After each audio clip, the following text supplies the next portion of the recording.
வியட்நாமில் சுற்றுலா படகு கவிழ்ந்த விபத்தில் உயிரிழந்தவர்களின் 10 பேர் தமிழர்கள் என அறிவிக்கப்பட்டுள்ளது. மேலும் இறந்தவர்களில் 3 பேர் ஆந்திரம், 2 பேர் கர்நாடகத்தைச் சேர்ந்தவர்கள் எனவும் தெரிவிக்கப்பட்டுள்ளது. வியட்நாம் விபத்தில் இந்தியர்கள் உயிரிழந்த செய்தி அதிர்ச்சி அளிக்கிறது. காயமடைந்தவர்கள் விரைவில் குணமடைய பிரார்த்திக்கிறேன்.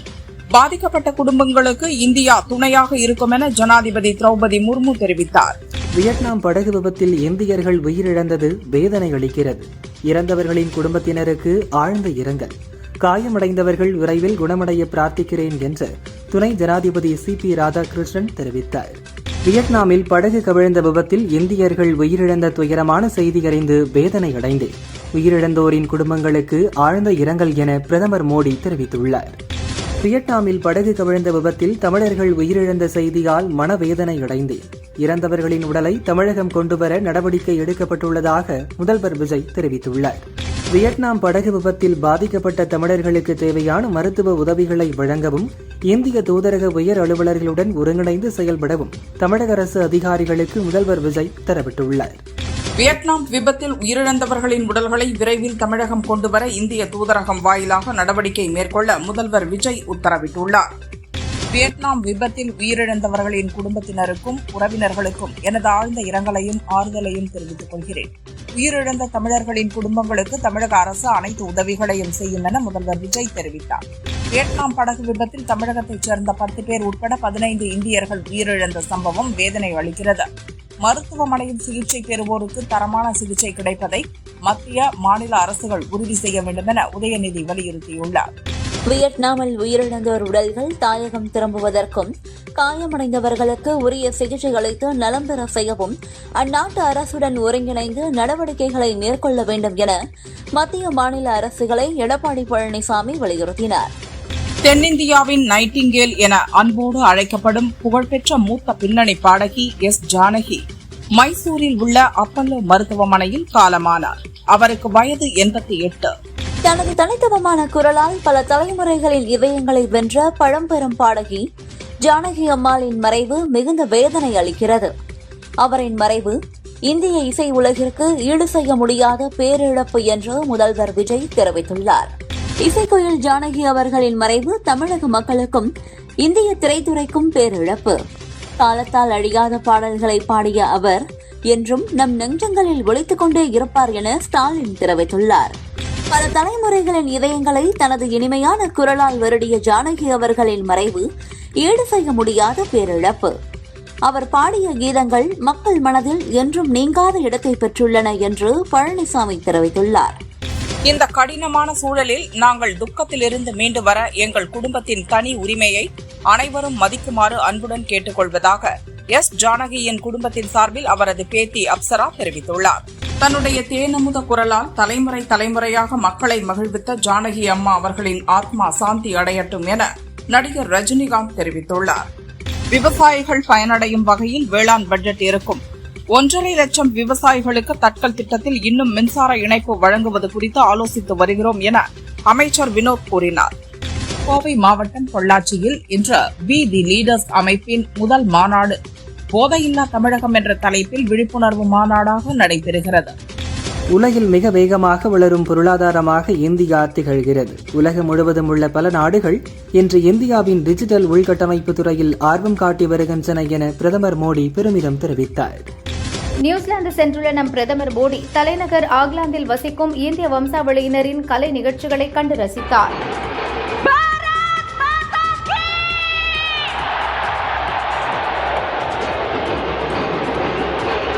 நியூசிலாந்தில் UPI பண பரிவர்த்தனை சேவை விரைவில் அறிமுகம் செய்யப்படும் என பிரதமர் மோடி அதிகாரப்பூர்வமாக அறிவித்துள்ளார். இந்த ஒருங்கிணைப்பு இரு நாடுகளுக்கு இடையேயான வர்த்தகம், சுற்றுலா மற்றும் முதலீடுகளை மேம்படுத்துவதை நோக்கமாக கொண்டுள்ளது என்றார். 3 நாள் அரசுமுறை பயணத்தை முடித்துக் கொண்டு இந்தியா புறப்பட்ட பிரதமர் மோடியை ஆக்லாந்து ஏர்போர்ட்டில் நியூசிலாந்து பிரதமர் கிறிஸ்டோபர் லக்சன் நேரில் வழி அனுப்பி வைத்தார். வியட்நாமில் சுற்றுலா சென்றபோது படகு கவிழ்ந்த விபத்தில் தமிழகத்தைச் சேர்ந்த 8 பேர், கர்நாடகாவைச் சேர்ந்த 5 பேர், கேரளாவைச் சேர்ந்த 2 பேர் என 15 பேர் உயிரிழந்தனர். இறந்தவர்களின் உடல்களை தாயகம் கொண்டுவர வெளியுறவுத்துறை அமைச்சகம் நடவடிக்கை எடுத்து வருகிறது. தமிழகத்தில் 753 கோயில்களில் அறங்காவலர் பணியிடங்களுக்கு ஆகஸ்ட் 12ஆம் தேதிக்குள் விண்ணப்பிக்கலாம் என இந்து சமய அறநிலையத்துறை அறிவித்துள்ளது. www.hindusamaya.gov.in hrce.tn.gov.in என்ற இணையதளத்தில் விண்ணப்பங்களை பதிவிறக்கம் செய்து கொள்ளலாம் எனவும் தெரிவித்துள்ளது. வியட்நாம் படகு விபத்தில் இந்தியர்கள் இறந்துள்ள நிலையில் தூதரகம் சார்பில் உதவி எண்கள் அறிவிக்கப்பட்டுள்ளது. 8436281793 849155223714 மற்றும் 8433452014 ஆகிய எண்களில் இந்திய துணை தூதரகத்தை தொடர்பு கொள்ளலாம். வியட்நாம் படகு விபத்து குறித்து மேலும் தகவல்கள் மற்றும் உதவிகளை வழங்குவதற்காக ஹோசிமின் நகரில் உள்ள இந்திய தூதரக ஜெனரல் அலுவலகத்திலும் ஹனோயில் உள்ள தூதரகத்திலும் கட்டுப்பாட்டு அறைகள் அமைக்கப்பட்டுள்ளன. பழனியில் ஆக்கிரமிப்பு செய்யப்பட்ட 100 கோடி ரூபாய் மதிப்பிலான சொத்துக்களை மீட்கவும் சட்டவிரோத பத்திரப்பதிவை ரத்து செய்யவும் அமைச்சர் ரமேஷ் உத்தரவிட்டுள்ளார். ஆயிரக்கணக்கான தொண்டர்களை நடுத்தரவில் விட்ட டிடிவி தினகரன் கொஞ்ச நாள் பேசாமல் இருப்பது நல்லது என தவேகாவை வீழ்த்துவதற்காக திமுகவும் அதிமுகவும் இணைவது தவறில்லை என்று டிடிவி தினகரன் பேசிய நிலையில் அமைச்சர் நிர்மல்குமார் கருத்து தெரிவித்துள்ளார். தமிழகத்திற்கான நிகர்நிலை பல்கலைக்கழக விவகாரம் குறித்து சீராய்வு மனு தாக்கல் செய்யப்படும் என அமைச்சர் அருண்ராஜ் கூறியுள்ளார். இதுகுறித்து அரசு தலைமை வக்கீலிடம் ஆலோசனை நடத்த உள்ளதாக தெரிவித்துள்ளார். எந்த நேரத்திலும் உள்ளாட்சி தேர்தல் வரலாம், அனைவரும் தயாராக இருக்க வேண்டும். நமது கூட்டணி வேட்பாளர்கள் 100% வெற்றி பெறுவார்கள் என அமைச்சர் நிர்மல்குமார் தெரிவித்தார். நாங்கள் எப்போதும் நேர்மையாகவும் உண்மையாகவும் இருப்போம். ஜப்பான், சிங்கப்பூருக்கு நிகராக தமிழகத்தை மாற்றுவோம் என அமைச்சர் ஆதவ் தெரிவித்தார். தமிழகத்தில் இடைத்தேர்தல் சில மாதங்கள் தாமதமானாலும் நிச்சயமாக நடத்தப்படும். தமிழக வெற்றிக் கழகம் தலைமையிலான கூட்டணி நிச்சயம் 7 தொகுதிகளிலும் வெற்றி பெறும் என சிறுபான்மையினர் நலத்துறை அமைச்சர் ஷாஜகான் கூறினார். வரவிருக்கும் திருச்சி கிழக்கு இடைத்தேர்தலில் திமுக உள்ளிட்ட எதிர்க்கட்சிகளுக்கு பாடம் புகட்ட மக்கள் தயாராக உள்ளதாக உணவுத்துறை அமைச்சர் வெங்கட்ரமணன் தெரிவித்தார். இந்தி கூட்டணியை மதசார்பற்ற கட்சிகள்தான் வழிநடத்தி வருகின்றன. அந்த வகையில் தாவேகவும் இந்தி கூட்டணியில் அங்கம் வகிக்கும் என்று திருமாவளவன் கூறியதில் எந்த தவறும் இல்லை என சுற்றுலாத்துறை அமைச்சர் ராஜேஷ்குமார் தெரிவித்துள்ளார். பாரதிய ஜனதாவை திமுகவும் தாவேகவும் ஒரே அணியில் வரவேண்டும் என்கிறார் காங்கிரஸ் மாநில தலைவர் மாணிக்கம் தாகூர். கேரளாவில் கம்யூனிஸ்டும் காங்கிரசும் நேரெதிராக இருந்தாலும் பாரதிய ஜனதா எதிர்ப்பில் ஒற்றுமையாக இருப்பதாக கூறியுள்ளது. அண்ணாதுரை ராஜாஜி போல் அரசியல் சூழல் கருதி திமுக அதிமுக கூட்டணி வைப்பதில் தவறில்லை என டிடிவி தினகரன் கூறியுள்ளார். திமுக கூட்டணியில் வென்றவர்களை அழைத்து தாவேக அரசில் அமைச்சர் பதவி கொடுத்தது நியாயம் என்றால் இதுவும் நியாயம்தான் என்றார். நாமக்கல், திருப்பூர் அரசு மருத்துவக் கல்லூரிகளில் தலா 50 MBBS இடங்களை அதிகரிக்க தேசிய மருத்துவ ஆணையம் ஒப்புதல் அளித்துள்ளது. இதன் மூலம் இந்த 2 கல்லூரிகளிலும் உள்ள மொத்த இடங்களின் எண்ணிக்கை 100லிருந்து 150ஆக உயர்கிறது. எம்சாண்ட், கருங்கல் ஜெல்லி உள்ளிட்ட கனிமங்களை வெளி மாநிலங்களுக்கு கொண்டு செல்வதை ஒழுங்குபடுத்தவும் தற்காலிகமாக தடை விதிக்கவும் சுரங்கம் மற்றும் புவியியல் துறை இயக்குநருக்கு தமிழக அரசு அதிகாரம் வழங்கியுள்ளது. பொள்ளாச்சியில் அண்ணாமலை தலைமையில் நாளை பி த லீடர்ஸ் அமைப்பின் முதல் மாநாடு நடைபெறவுள்ளது. மாநாட்டிற்கான ஏற்பாடுகள் தீவிரமாக நடக்கிறது. போதையில்லா தமிழகம் என்ற தலைப்பில் விழிப்புணர்வு மாநாடாக நடைபெறுகிறது. இனாம் நிலங்களின் உரிமையை உறுதி செய்யும் தமிழக அரசின் நடவடிக்கைக்கு வி த லீடர் அமைப்பின் நிறுவனர் அண்ணாமலை ஆதரவு தெரிவித்துள்ளார். இது ஆயிரக்கணக்கான விவசாயிகளின் வாழ்வாதாரத்தையும் பல ஆண்டுகளாக நிலவி வந்த பதிவு சிக்கல்களையும் தீர்க்கும் ஒரு முக்கியமான நடவடிக்கை என்றார். கரூரில் இறந்தவர்கள் குடும்பத்தினருக்கு முதல்வர் விஜய் தனது சொந்த பணத்தில் தலா ரூபாய் 1 கோடி கொடுத்திருக்கலாமே என அதிமுக முன்னாள் அமைச்சர் ஜெயக்குமார் விமர்சித்துள்ளார். கடை தேங்காயை எடுத்து வழிப்பிள்ளையாருக்கு உடைத்தது போல முதல்வரின் பல செயல்கள் உள்ளது என்றார். கரூர் கூட்ட நெரிசலில் இறந்தவர்களின் குடும்பத்தினருக்கு அரசு வேலை வழங்கப்பட்டது போல கோவை குண்டுவெடிப்பில் இறந்தவர்களின் குடும்ப உறுப்பினர்களுக்கும் அரசு வேலை வழங்க வேண்டும் என வானதி சீனிவாசன் வலியுறுத்தியுள்ளார். கரூரில் வழங்கியது போலவே இடஒதுக்கீட்டு போராட்டத்தின் போது காவல்துறை துப்பாக்கிச் சூட்டில் கொல்லப்பட்டவர்களின் குடும்பங்களுக்கும் உடனடியாக அரசு வேலை வழங்க வேண்டும் என அன்புமணி வலியுறுத்தியுள்ளார். நீர்நிலை ஆக்கிரமிப்புகளை அகற்ற கோரிய வழக்கில் அரசை முன்வந்து ஆக்கிரமிப்புகளை அகற்ற நடவடிக்கை எடுப்பதாக மனு தாக்கல் செய்தது வியப்பளிக்கிறது. இதற்கு பாராட்டுக்கள். இதுதான் உண்மையான மாற்றம் என தமிழக அரசை ஹைகோர்ட் மதுரை கிளை பாராட்டியுள்ளது. மதத்தின் பெயரால் ஒரு நீர்நிலையை மாசுபடுத்த யாருக்கும் உரிமை இல்லை. இறந்தோருக்கான சடங்கு என்ற பெயரில் தாமிரபரணி ஆறு மேலும் மாசுபடாமல் இருப்பதை உறுதி செய்ய அதிகாரிகளுக்கு ஹைகோர்ட் மதுரை கிளை உத்தரவிட்டது. தாமிரபரணி ஆற்றில் 21 நாட்களில் 90 டன் துணி உள்ளிட்ட பல்வேறு கழிவுகள் கொட்டப்பட்டிருப்பதை பார்க்கும்போது மிகுந்த கவலை அளிக்கிறது என ஹைகோர்ட் மதுரை கிளை தெரிவித்துள்ளது. மதுபான எம்ஆர்பி விலையுடன் கூடுதலாக 10 ரூபாய் வசூலிக்கும் முறையை ரத்து செய்துவிட்டு அந்த தொகையையும் சேர்த்து மதுபானங்களின் விலையை நிர்ணயிக்கவும், காலி பாட்டில்களை திரும்ப பெறும் பொறுப்பை மதுபான தயாரிப்பு நிறுவனங்களிடமே ஒப்படைக்கவும் திட்டமிட்டுள்ளதாக சென்னை ஹைகோர்ட்டில் டாஸ்மாக் நிர்வாகம் அறிக்கை தாக்கல் செய்துள்ளது. கோவை வேளாண் பல்கலைக்கழக விடுதியில் பிஎஸ்சி 2ஆம் ஆண்டு படித்த மாணவி தர்ணிகா பக்கெட்டிற்குள் தலைகீழாக கவிழ்ந்த நிலையில் சடலமாக மீட்கப்பட்டுள்ளார். மகள் மரணத்தில் சந்தேகம் இருப்பதாகவும் போலீசார் உரிய விசாரணை நடத்த வேண்டும் எனவும் பெற்றோர் வலியுறுத்தினர். விருதுநகர் மாவட்டத்தில் விதிமுறைகளை மீறி இயங்கி வந்த 12 பட்டாசு ஆலைகளின் உரிமம் தற்காலிகமாக ரத்து செய்யப்பட்டுள்ளது. தொழிலக பாதுகாப்பு சுகாதார இயக்கத்தின் சார்பில் ஆய்வு செய்த குழு நடவடிக்கை எடுத்துள்ளது. உள்நாட்டில் தயாரிக்கப்பட்ட INS மகேந்திரகிரி போர்க்கப்பலை ஆந்திராவின் விசாகப்பட்டினத்தில் மத்திய பாதுகாப்பு அமைச்சர் ராஜ்நாத் சிங் நாட்டுக்கு அர்ப்பணித்தார். நாமக்கல்லில் முட்டை ஒன்றின் பண்ணை கொள்முதல் விலை 5 காசுகள் உயர்ந்து 6 ரூபாய் 60 காசுகளாக நிர்ணயிக்கப்பட்டுள்ளது. இதன் மூலம் கடந்த 55 ஆண்டுகால தமிழக கோழி பண்ணை வரலாற்றில் முட்டை விலை புதிய உச்சத்தை தொட்டுள்ளது. இந்தியாவின் முதல் ஹைட்ரஜன் ரயிலின் சோதனை ஓட்டம் வெற்றியடைந்த நிலையில் அந்த ரயிலின் சேவையை வரும் 17ஆம் தேதி பிரதமர் மோடி தொடங்கி வைக்கிறார். திருச்செந்தூர் சுப்பிரமணிய சுவாமி கோயிலில் மத்திய உள்துறை இணையமைச்சர் பாண்டி சஞ்சய்குமார் சாமி தரிசனம் செய்தார். மூலவர் மற்றும் சண்முகருக்கு நடைபெற்ற சிறப்பு பூஜைகளில் கலந்து கொண்டு வழிபாடுகளை மேற்கொண்டார். சுற்றுச்சூழல் பாதுகாப்பு, கச்சா எண்ணெய் இறக்குமதி செலவை குறைப்பது ஆகியன எத்தனால் கலந்த E20 பெட்ரோலின் நோக்கம். சிறந்த பிக்கப், சீரான வேகம் அதிகரிப்பு, தூய்மையான என்ஜின் செயல்பாடு உள்ளிட்ட பல நன்மைகளை தரும் என மத்திய பெட்ரோலிய அமைச்சகம் தெரிவித்துள்ளது. வயநாடு சுரங்கம் மற்றும் டவுன்ஷிப் திட்ட பகுதிகளில் ஏற்பட்ட நிலச்சரிவால் குவிந்துள்ள மண் குப்பைகளை பாதுகாப்பாக அகற்ற 3 பேர் கொண்ட நிபுணர் குழுவை கேரள அரசு அமைத்துள்ளது. இந்தியாவில் OTT தளங்களில் வெளியாகும் திரைப்படங்களுக்கும் தணிக்கை சான்றிதழை கட்டாயமாக்க மத்திய அரசு திட்டமிட்டுள்ளது.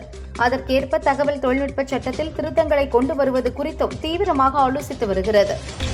ஆந்திராவில் கொரோனா பாதிப்பு ஏற்பட்டுள்ளதை அடுத்து பாதிக்கப்பட்டவர்களிடமிருந்து மாதிரிகள் சேகரிக்கப்பட்டு உடனடியாக பரிசோதிக்கப்பட வேண்டும் என்று அறிவுறுத்தப்பட்டுள்ளது. பீகார் மாநிலம் பங்கிப்பூர் இடைத்தேர்தலில் ஜன்சுராஜ் கட்சித் தலைவர் பிரசாந்த் கிஷோர் போட்டியிடும் நிலையில் அந்த தொகுதிக்கு அறிவிக்கப்பட்ட வேட்பாளரை பாஜக திடீரென மாற்றியுள்ளது. ஊழல் வழக்கு காரணமாக அபிஷேக் குமார் சின்ஹாவை மாற்றி நீரஜ்குமார் சின்ஹாவை புதிய வேட்பாளராக பாஜக அறிவித்துள்ளது. குருகுல கல்வி முறைதான் மதரசா கல்வி முறை என்ற பெயரில் இங்கிலாந்தில் கற்றுக் கொடுக்கப்படுகிறது. ஆனால் தமிழகத்தில் இந்த கல்வி முறையை இதுவரை செயல்படுத்த முடியவில்லை என கவர்னர் அர்லேக்கர் தெரிவித்தார்.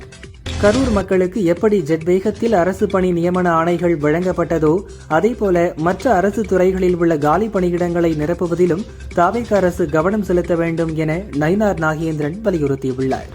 இந்திய எல்லைக்கருகே பிரம்மபுத்திரா நதியின் குறுக்கே சீனா கட்டும் மிகப்பெரிய அணை ஆபத்தான நிலநடுக்க மண்டலத்தில் இருப்பதாக புவியியலாளர்கள் எச்சரிக்கை விடுத்துள்ளனர். எந்தவொரு அரசியல் பின்புலமும் இல்லாமல் நான் என்று அமைச்சராக நிற்பதற்கு என் நண்பர் முதல்வர் விஜய்தான் காரணம் என்று அமைச்சர் ஸ்ரீநாத் தெரிவித்தார்.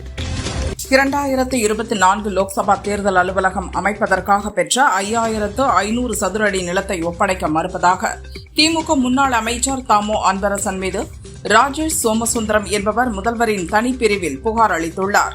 பெங்களூருவில் உள்ள தங்களது சொத்துக்களை காப்பாற்ற காவிரி உரிமையை திமுக விட்டுக் கொடுத்து தமிழக மக்களுக்கு துரோகம் செய்ததாக அமைச்சர் நிர்மல்குமார் குற்றம் சாட்டியுள்ளார். சென்னையில் பள்ளிகள், வழிபாட்டு தலங்கள் மற்றும் பஸ் ஸ்டாண்டில் இருந்து 500 மீட்டர் தொலைவுக்குள் பல டாஸ்மாக் கடைகள் முறையாக மூடப்படவில்லை என்று குற்றம் சாட்டிய வி த லீடர்ஸ் இயக்கத்தின் தலைவர் அண்ணாமலை அந்த கடைகளின் பட்டியலையும் வெளியிட்டுள்ளார். மாயாஜால வித்தை காட்டும் தாவேக அரசு நிலைக்காது. முதல்வர் விஜயின் வெற்றி நிச்சயமாக நிரந்தரமானது அல்ல. இந்த வெற்றி என்பது வெறும் காணல் நீர் என ஸ்ரீவில்லிபுத்தூர் தொகுதி நிர்வாகிகள் உடனான ஆலோசனை கூட்டத்தில் அதிமுக முன்னாள் அமைச்சர் ராஜேந்திர பாலாஜி பேசினார். சுதந்திர போராட்ட வீரர் அழகு முத்துக்கோனின் 269வது பிறந்த நாளையொட்டி சென்னை எழும்பூரில் உள்ள அவரது சிலைக்கு தமிழக அரசு சார்பில் அமைச்சர்கள் ராஜ்மோகன், ராஜீவ் ஆகியோர் மாலை அணிவித்து மரியாதை செலுத்தினர். சுதந்திர போராட்ட வீரர் அழகு முத்துக்கோனின் பிறந்த நாளில் எனது மரியாதையையும் வீர வணக்கத்தையும் செலுத்துகிறேன். அவரது ஒப்பற்ற வீரமும் தன்னலமற்ற தியாகமும் அசைக்க முடியாத தேசப்பற்றும் தமிழ் இனத்தின் பெருமையாக என்றும் நிலைத்திருக்கும் என முதல்வர் விஜய் வாழ்த்து தெரிவித்துள்ளார். லஞ்சம், ஊழலை ஒழிக்கவே முடியாது என்று கூறியவர்கள் இப்போது எந்த அரசு அலுவலகத்திற்கும் சென்று பார்க்கலாம். ஒரு பைசா லஞ்சம் இல்லாமல் வேலைகள் உடனுக்குடன் நடக்கின்றன. மக்கள் நிம்மதி பெருமூச்சு விடுகிறார்கள் என முதல்வர் விஜய் பெருமிதத்துடன் கூறியுள்ளார். ரேஷன் பொருள் கடத்தல் மற்றும் தரமில்லாத ரேஷன் பொருட்கள் குறித்து பொதுமக்கள் புகார் தெரிவிக்கும் வகையில் தனித்தனியே பிரத்யேக வாட்ஸ்அப் எண்கள் வெளியிடப்படும் என அமைச்சர் வெங்கடரமணன் தெரிவித்தார். பள்ளிகள், வழிபாட்டு தலங்கள், பேருந்து நிலையங்களிலிருந்து 500 மீட்டர் தொலைவுக்குள் இயங்கும் டாஸ்மாக் கடைகளை மூட வலியுறுத்தி கலெக்டரிடம் மனு கொடுப்போம் என வீத லீடர் அமைப்பு தலைவர் அண்ணாமலை தெரிவித்துள்ளார். அதிமுக, அமமுக இணையுமா என்ற கேள்விக்கு என்ன பதில் சொல்வது என்று தெரியவில்லை. அமமுகவின் அடுத்த கட்ட நடவடிக்கை குறித்து ஆலோசிக்கிறோம் என்பதை மட்டும் கூற முடியும். அதிமுகவுடன் கூட்டணியில் இணைந்துதான் தற்போது பணியாற்றிக் கொண்டிருக்கிறோம் என டிடிவி தினகரன் கூறினார். ஆங்கிலேய ஏகாதிபத்தியத்திற்கு எதிராக மரப்போர் புரிந்த மாவீரன் அழகு முத்துக்கோனின் புகழை போற்றுவோம் என அவரின் பிறந்த நாளையொட்டி சீமான் வாழ்த்து தெரிவித்துள்ளார். சிப்பாய் புரட்சிக்கு 100 ஆண்டுகளுக்கு முன்பே விடுதலை கனலை நம் மண்ணில் மூட்டிய மாபெரும் வீரர் அழகுமுத்து கோனின் பிறந்த நாளில் அவருக்கு வீரவணக்கம் என திமுக தலைவர் ஸ்டாலின் தெரிவித்துள்ளார்.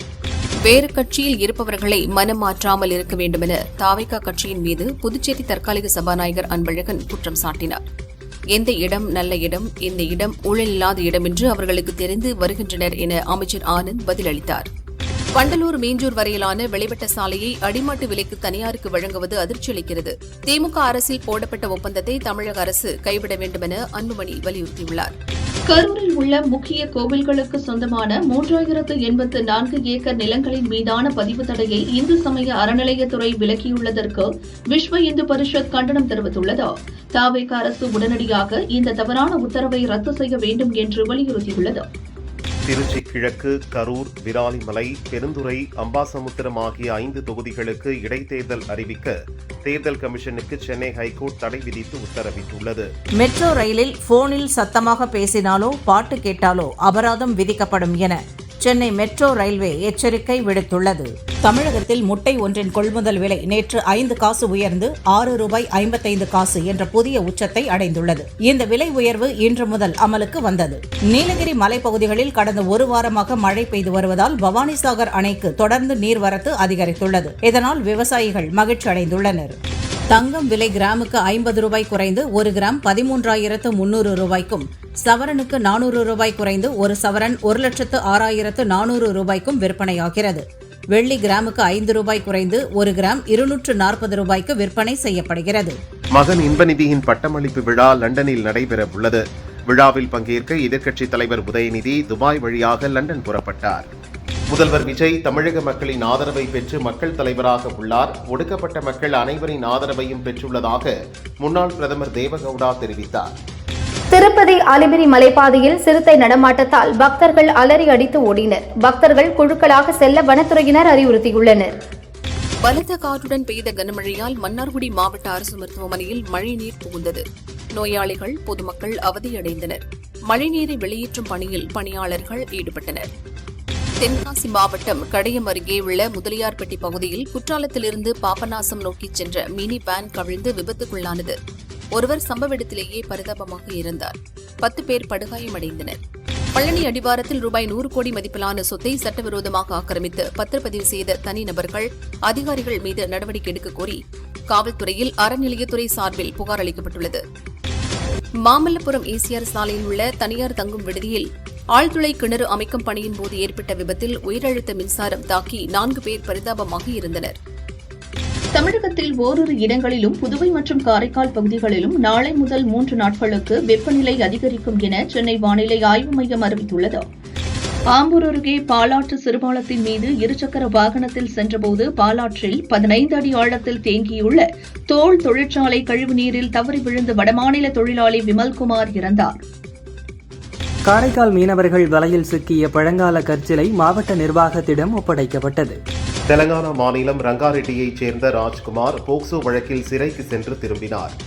இந்நிலையில் தன்னை சிறைக்கு அனுப்பிய குடும்பத்தைச் சேர்ந்த 3 பேர் மற்றும் தனது மனைவி 2 குழந்தைகளையும் அவர் கொலை செய்த சம்பவம் பெரும் அதிர்ச்சியை ஏற்படுத்தியுள்ளது. தலைமறைவான ராஜ்குமாரை போலீசார் தேடுகின்றனர். கடந்த 40 ஆண்டுகளில் முதல் முறையாக ஒரு இந்திய பிரதமர் நியூசிலாந்துக்கு வருகை தருவது உண்மையிலேயே வரலாற்று நிகழ்வு என நியூசிலாந்து பிரதமர் கிறிஸ்டோபர் லக்சன் நெகிழ்ச்சியுடன் கூறியுள்ளார். ஆக்லாந்தில் தொழில்துறை தலைவர்களுடன் கலந்துரையாடிய பிரதமர் மோடி, இந்தியா நியூசிலாந்து இடையேயான வலுவான பொருளாதார கூட்டாண்மையானது வணிகங்கள், புத்தாக்க சிந்தனையாளர்கள் மற்றும் நமது இளைஞர்களுக்கு புதிய வாய்ப்புகளை உருவாக்கும் என்றார். இன்ஸ்டாகிராம், ஃபேஸ்புக் செயலிகள் பயனர்களை அடிமையாக்கும் வகையில் வடிவமைக்கப்பட்டுள்ளதாக ஐரோப்பிய ஒன்றியம் குற்றம் சாட்டியுள்ளது. ஆட்டோ பிளே, இன்ஃபினிட் ஸ்க்ராலிங் அம்சங்களை முழுமையாக நீக்கி ஆல்கரிதம் மற்றும் டிசைன்களில் உரிய மாற்றங்களை செய்யாவிட்டால் பெரும் தொகை அபராதமாக விதிக்கப்படும் எனவும் எச்சரித்துள்ளது. இந்தியா நியூசிலாந்து இடையே கையெழுத்தான வரலாற்று சிறப்புமிக்க சுதந்திர வர்த்தக ஒப்பந்தத்தின் கீழ் அடுத்த 15 ஆண்டுகளில் நியூசிலாந்து இந்தியாவில் $20 பில்லியன் வரை முதலீடு செய்ய உறுதியளித்துள்ளது. இந்தியா வெறும் சந்தை அல்ல, உலகளாவிய வளர்ச்சிக்கான மையம் என ஆக்லாந்தில் நடந்த நிகழ்ச்சியில் பிரதமர் மோடி பெருமிதத்துடன் தெரிவித்தார். விஞ்ஞானிகளால் இன்னும் அடையாளம் காண முடியாத விசித்திரமான பொருட்களின் புகைப்படங்கள் தங்களிடம் இருப்பதாக நாசா தலைவர் ஜாரெட் ஐசக் மேன் தெரிவித்துள்ளார். அந்த பொருட்கள் வேற்று கிரகவாசிகளா அல்லது அவர்களின் விண்கலங்களா என்பதற்கான எந்த உறுதியான ஆதாரமும் இல்லை என்றும் தெரிவித்தார்.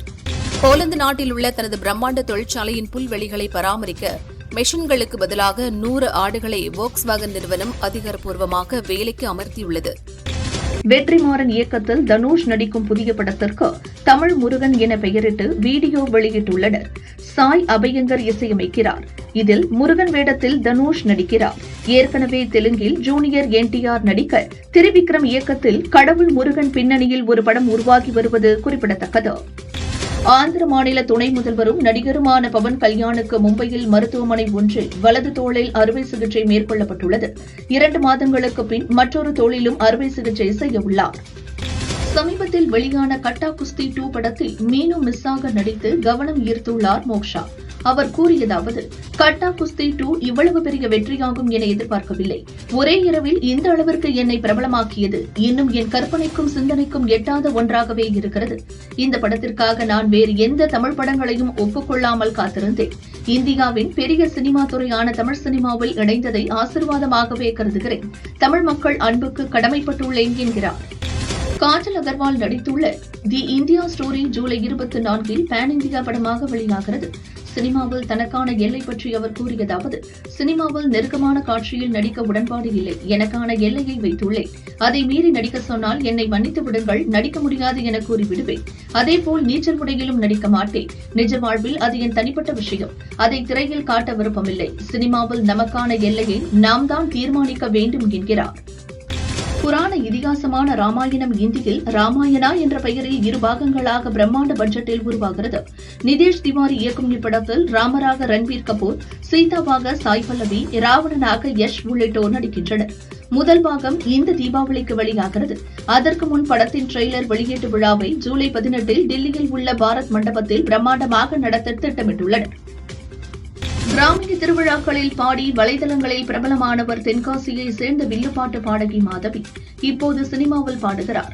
செல்வகுமார் இயக்கத்தில் அருள்நிதி நடிக்கும் வேட்டசாமி படத்தில் ஜிப்ரான் இசையில் சுடலைமாடன் வேட்டை பாடல் என்ற பாடலை பாடியுள்ளார். சமீபத்தில் இதற்கான ஒலிப்பதிவு நடந்துள்ளது. அதோடு கோவில் விழாவில் வில்லுப்பாட்டு கச்சேரி நடக்கும் காட்சியில் மாதவியாகவே தோன்றவும் செய்கிறார்.